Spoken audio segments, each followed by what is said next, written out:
Hello Fly Babies, it's me, your Flylady Kat, and today is Sunday. It is Renew Your Spirit Day. We have a 2-layer cake. First layer is routines. Today the routines you have are morning routine, after dinner routine, and before bed routine. Super simple. You also have Renew Your Spirit Day. That's it.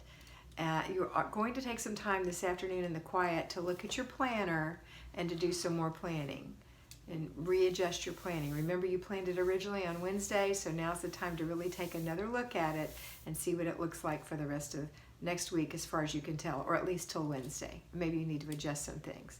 All right, so we're going to get up this morning, do our morning routine. We're going to put our children through their routine.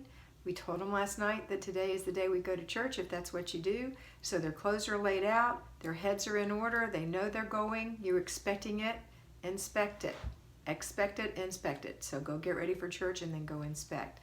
Make sure you're doing your 3 clutter checks a day on all these days. Always do 3 clutter checks a day. So before you leave for church, quick clutter check for mindless clutter and then out the door. When you come back, you're going to feel so good that you did this. Enjoy the rest of your day. Have a nice supper with your family or a nice dinner. After dinner routine involves everybody. Maybe making the meal can be a family fun time. All right. That's it. This is a short video always because I want you to spend the majority of this day renewing your spirit, renewing yourself. Have a wonderful day, and always remember that you are beautiful.